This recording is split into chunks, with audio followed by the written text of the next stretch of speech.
Chemical reaction and equation. तो अब यहां पर हम लोग डिस्प्लेसमेंट रिएक्शन से चैप्टर को कंटिन्यू करेंगे students. Displacement chemical reaction, when an atom or a group of atom is replaced by another atom or group of atom or group of atoms in a chemical reaction, it is called displacement reaction। तो देखिए, when an atom or group of atom is replaced by another atom or group of atom। देखो, जब कोई भी एक atom किसी या तो कोई एक एटम या फिर एटम्स का ग्रुप ऑफ एटम, उसमें से किसी एटम को रिप्लेस कर दिया जाता है। और रिप्लेस कौन करता है? रिप्लेस वो दूसरा ग्रुप ऑफ एटम या वो दूसरा कोई एटम किसी को रिप्लेस करता है।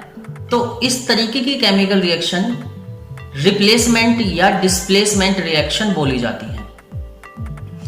तो स्टूडेंट्स, जैसा कि आपको बता दिया गया है पहले ही कि डिस्प्लेसमेंट रिएक्शन हमारे यहां पर दो तरीके की होती है। एक होता है सिंगल डिस्प्लेसमेंट रिएक्शन, दूसरा होता है डबल डिस्प्लेसमेंट रिएक्शन। तो वैसे हम डिस्प्लेसमेंट का मतलब क्या होता है? Displacement chemical reaction, what is the meaning of displacement chemical reaction? A more reactive metal displaced the less reactive metal from its salt solution. जब कोई more reactive metal less reactive metal को displace करता है उसके salt solution से, तो उसको displacement chemical reaction कहते हैं। साल्ट का सॉल्यूशन, ये हम बताएंगे आगे आपको, साल्ट सॉल्यूशन और एक्वस वगैरह। Single displacement reaction, in this type of displacement reaction the most reactive metal displaced the लेस्ट reactive metal from its salt solution. जब कोई most reactive metal less reactive metal को उसके सॉल्यूशन में से अलग कर देती है, तो उसको सिंगल डिस्प्लेसमेंट बोलते हैं। तो इसके अंदर एक साल्ट सॉल्यूशन होता है और दूसरा मेटल होती है जो कि मोस्ट रिएक्टिव होती है according to the salt solution. तो फिर जब उसको उसके साथ कंबाइन कराया जाता है तो उसमें से साल्ट सॉल्यूशन में से जो मेटल प्रेजेंट होती है वो मेटल को मोर रिएक्टिव मेटल डिस्प्लेस करती है। थोड़ा इसको एग्जांपल से समझने की कोशिश करते हैं। तो मान लीजिए AB एक साल्ट सॉल्यूशन है और C एक मेटल है। तो AB प्लस C, AB में जब C को मिलाया गया तो CB बन गया। मतलब C का जो पैलेस था वो A ने ले लिया और A का जो पैलेस था वो C ने ले लिया। तो AB plus C equals to CB plus A। तो यहां पर C ने मेटल A को डिस्प्लेस कर दिया है क्योंकि C यहां पर एक मोस्ट रिएक्टिव मेटल है। तो अब इसका एग्जांपल देखेंगे हम। तो जैसे कि हमारे पास कॉपर सल्फेट सॉल्यूशन होता है CuSO4। तो कॉपर सल्फेट सॉल्यूशन में हम Fe को मिलाते हैं। तो CuSO4 प्लस आयरन उसके अंदर मिलाया गया। आयरन नेल्स मान लीजिए कॉपर सल्फेट सॉल्यूशन में हमने डाल दिए। तो फिर हमें क्या मिलेगा? हमें FeSO4 मिलेगा, फेरस सल्फेट प्लस Cu। तो यहां पर आयरन ने कॉपर को क्या कर दिया है? डिस्प्लेस कर दिया है, क्योंकि आयरन का जो पैलेस होता है वो कॉपर से ऊपर होता है और कॉपर का पैलेस जो होता है रिएक्टिव सीरीज में नीचे होता है। तो यहां पर अब देखिए CuSO4, when CuSO4 react with iron then FeSO4 will made plus Cu will displace by the Fe। In next example 2AgNO3 plus Cu equals to CuNO3 whole twice plus 2Ag। तो सिल्वर नाइट्रेट सॉल्यूशन में जब copper nails को डाला गया, तो copper nitrate और silver बना। तो यहां पर क्या हुआ स्टूडेंट्स के कॉपर ने सिल्वर को डिस्प्लेस किया। कॉपर ने सिल्वर को डिस्प्लेस क्यों किया? क्योंकि कॉपर का जो पैलेस होता है वो रिएक्टिव सीरीज में सिल्वर से ऊपर होता है, तो कॉपर सिल्वर को डिस्प्लेस कर सकता है। तो इसलिए AgNO3 plus Cu equals to CuNO3 whole twice plus 2Ag। तो यहां पर सिल्वर क्या हो गई, अलग हो गई, और कॉपर ने सिल्वर के पैलेस को ले लिया, मतलब कॉपर ने सिल्वर को डिस्प्लेस किया। Third example, CuO plus Mg, copper oxide plus magnesium equals to MgO plus Cu। तो यहां पर मैग्नीशियम ऑक्साइड और Cu बनता है, तो मतलब क्योंकि मैग्नीशियम मोर रिएक्टिव होती है अकॉर्डिंग टू द कॉपर, तो इसलिए मैग्नीशियम क्या कर सकती है, कॉपर को डिस्प्लेस कर सकती है इसके ऑक्साइड से। तो स्टूडेंट्स इसी तरीके से नेक्स्ट हम बात करते हैं आपके साथ डबल डिस्प्लेसमेंट रिएक्शन की। तो डबल डिस्प्लेसमेंट रिएक्शन जो होती हैं वो आपकी आयंस में होती हैं। तो एक आयन दूसरे आयन को डिस्प्लेस करता है इसमें। तो वहां पर तो हमारे मेटल्स में हुई कि भाई एक मोर रिएक्टिव मेटल ने लेस रिएक्टिव मेटल को डिस्प्लेस कर दिया, लेकिन यहां पर थोड़ा डिफरेंट है कि यहां पर क्या होता है, double displacement there are the reaction in which ions of two ionic compound are exchange to produce new compounds. तो यहां पर क्या होता है कि जो आयोनिक कंपाउंड्स होते हैं वो आपस में एक दूसरे को एक्सचेंज करने के बाद फिर नए कंपाउंड्स या नए सब्सटेंसेस को बनाते हैं। दोबारा सुन लीजिए, there are the reaction in which ions of two ionic compound. तो जो ये रिएक्शन होती है दो आयंस में होती है जो कि आयोनिक कंपाउंड्स होते हैं। उन आयोनिक कंपाउंड्स में एक आयन दूसरे आयन को रिप्लेस करके एक दूसरे को वो एक्सचेंज करते हैं। तो यहां पर बोला जाता है एक्सचेंज ऑफ आयंस। तो जहां पर एक्सचेंज ऑफ आयन होता है वही डबल डिस्प्लेसमेंट रिएक्शन होती है। तो यहां पर फॉर्मूला होता है इसका AB प्लस CD। तो यहां पर AB एक आयोनिक कंपाउंड है प्लस CD भी एक आयोनिक कंपाउंड है। तो दोनों आयन यहां पर B और D जो होंगे वो आयन होंगे, A और C होगा इसके अंदर वो मेटल नॉन मेटल कुछ भी वो हो सकती है। अब यहां पर जो आयंस होते हैं जो नेगेटिव होते हैं, जो बताया भी था आपको पहले हमने, तो आयंस जो होते हैं वो एक दूसरे को एक्सचेंज करते हैं और AB plus CD equals to CB plus AD। तो मतलब C A के पास चला जाता है और A D के पास चला जाता है। तो इसमें A C को रिप्लेस कर लेता है, A C आपस में रिप्लेस हो जाते हैं। तो फिर हमारे पास CB प्लस AD बनता है। तो इसको थोड़ा एग्जाम्पल से दोबारा समझने की कोशिश करते हैं। BaCl2 plus CuSO4। तो यहां पर BaCl2 B A है और C B है, और फिर यहां पर CuSO4। तो यहां पर आयंस जो है Cl है और SO4 है। तो SO4 Ba के पास चला गया और Cl SO4 के पास आ गया। तो मतलब दोनों ने आपस में एक्सचेंज कर लिया। तो मतलब BaSO4 और आपके पास बनेगा स्टूडेंट CuCl2 CuCl2। तो BaCl2 plus CuSO4 barium chloride की रिएक्शन जब कॉपर सल्फेट से होती है तो फिर क्या होता है, जो सल्फेट होते हैं सल्फेट बेरियम के पास चला जाता है, क्लोराइड Cl जो होता है वो कॉपर के पास एक्सचेंज होता है। तो यहां पर जो आयंस होते हैं आयंस का आपस में एक दूसरे से एक्सचेंज हो जाता है। तो एक्सचेंज होने के बाद बेरियम सल्फेट Cl2 बनता है। In this chemical reaction chloride ions displaced by sulphate ion. तो यहां पर सल्फेट आयन क्लोराइड आयन को डिस्प्लेस कर देते हैं और नए सबस्टेंसेस बेरियम सल्फेट और कॉपर क्लोराइड बनते हैं।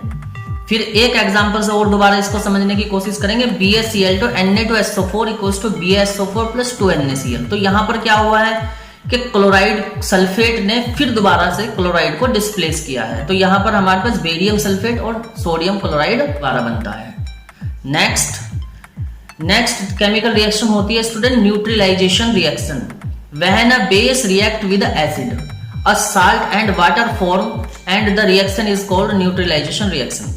तो जब कोई भी chemical reaction when a base react with acid, तो जब कभी कोई बेस एसिड के साथ रिएक्ट करता है, जब कोई बेस एसिड के साथ रिएक्ट करता है तो फिर उसका साल्ट सॉल्यूशन और वाटर बनता है। तो जब साल्ट का सॉल्यूशन और वाटर बन जाता है, जब एसिड की बेस के साथ रिएक्शन होती है तो साल्ट सॉल्यूशन और वाटर बनता है। तो जब साल्ट सॉल्यूशन वाटर बन जाता है तो इस तरीके की जो केमिकल रिएक्शन होती है वो न्यूट्रलाइजेशन रिएक्शन बोली जाती है। तो कुछ एग्जाम्पल पर हमने आपको बेस के एग्जाम्पल दिए हैं NaOH, KOH, MgOH का होल ट्वाइस, AlOH का होल थ्राइस। तो NaOH sodium hydroxide, KOH potassium hydroxide, MgOH का whole twice magnesium hydroxide, AlOH का होल थ्राइस एल्यूमिनियम हाइड्रोक्साइड। तो जहां पर भी OH आ जाता है, ये ध्यान रखिएगा कि जहां पर भी OH आ जाता है वो एक बेस होता है। तो जो भी बेस होगा उसके अंदर OH होगा ही होगा। जब बेस रिएक्ट करता है एसिड से, तो एसिड में बेसिकली हमारे पास 3 होते हैं, जो जिसको मिनरल एसिड बोलते हैं, HCl, H2SO4, HNO3, hydrochloric acid, sulphuric acid and nitric acid. तो तीनों एसिड्स में से कोई भी एक एसिड अगर बेसिस के साथ रिएक्शन करता है तो साल्ट एंड वाटर बनता है। तो जब साल्ट और वाटर बन जाता है तो उसको न्यूट्रलाइजेशन रिएक्शन बोला जाता है। तो मतलब एसिड और बेस के बीच में होने वाली रिएक्शन को ही हम न्यूट्रलाइजेशन रिएक्शन कहते हैं। NaOH plus HCl equals to NaCl plus H2O। तो यहां पर NaOH ने हाइड्रोक्लोरिक एसिड के साथ रिएक्शन की, सोडियम क्लोराइड और वाटर बना। तो सोडियम क्लोराइड यहां पर साल्ट है, H2O वाटर है। प्रिसिपिटेशन रिएक्शन लास्ट है शायद ये। प्रिसिपिटेशन रिएक्शन,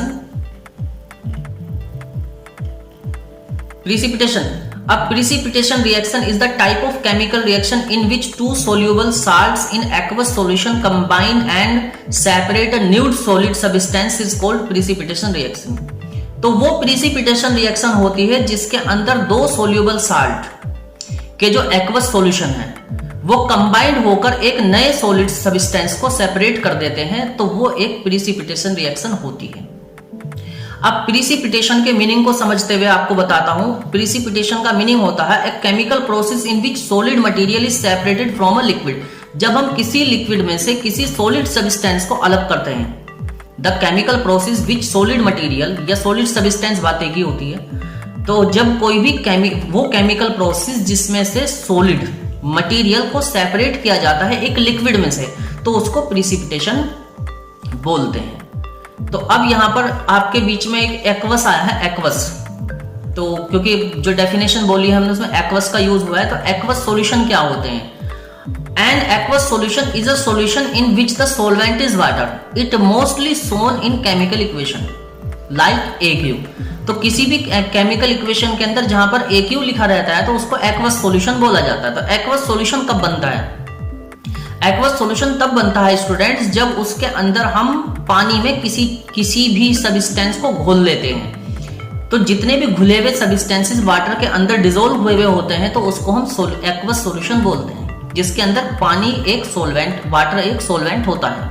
तो जैसे कि सिल्वर नाइट्रेट, हमारे पास जो सिल्वर नाइट्रेट हुआ या फिर और पोटेशियम क्लोराइड हुए या NaCl हुआ, ये सब चीजें हमारे पास सॉलिड फॉर्म में होती हैं।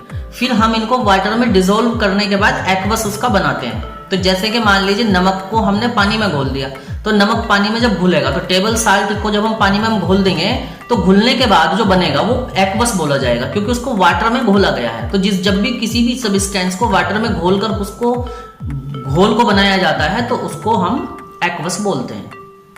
तो इस तरीके के कोई 2 सॉल्यूशन अगर ले लिए जाए और 2 सॉल्यूशन को आपस में मिक्स करने के बाद फिर एक नया सॉल्यूशन बने और नए सॉल्यूशन के अंदर कोई सब्सटेंस हमारे पास ऐसा आ जाए जो सब्सटेंस हमारे पास सॉलिड फॉर्म में हो रिएक्शन होने के बाद, तो इस तरीके की जो रिएक्शन होती है वो प्रिसिपिटेशन रिएक्शन होती है।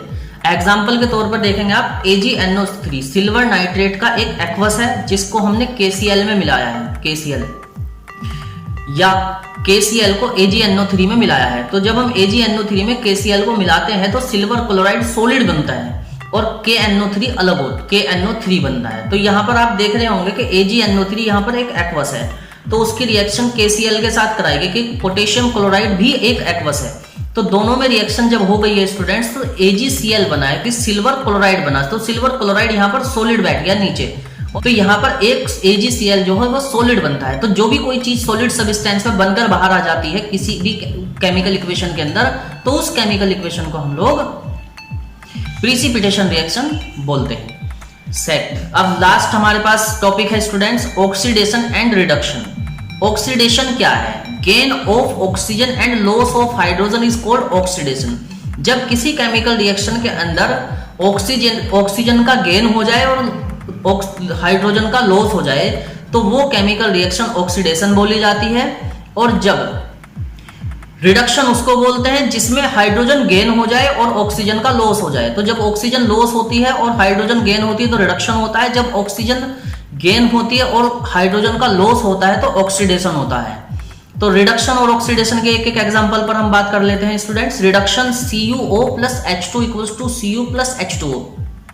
तो यहां पर हमारे पास कॉपर ऑक्साइड था, कॉपर ऑक्साइड और हाइड्रोजन की रिएक्शन जब हमने की तो हमें कॉपर प्लस H2O मिला। तो कॉपर यहां पर क्या हो गया है, कॉपर ने ऑक्सीजन को खो दिया है। तो जब ऑक्सीजन खो गया है तो सिंपल सी बात है, रिडक्शन हुआ है। तो जब हम आयरन को ऑक्सीजन और पानी मतलब भाप के पास लेकर जाते हैं तो उस टाइम पर हाइड्रेटेड फेरिक ऑक्साइड बनता है। तो फेरिक ऑक्साइड जब बनता है तो यहां पर ऑक्सीजन का गेन होता है।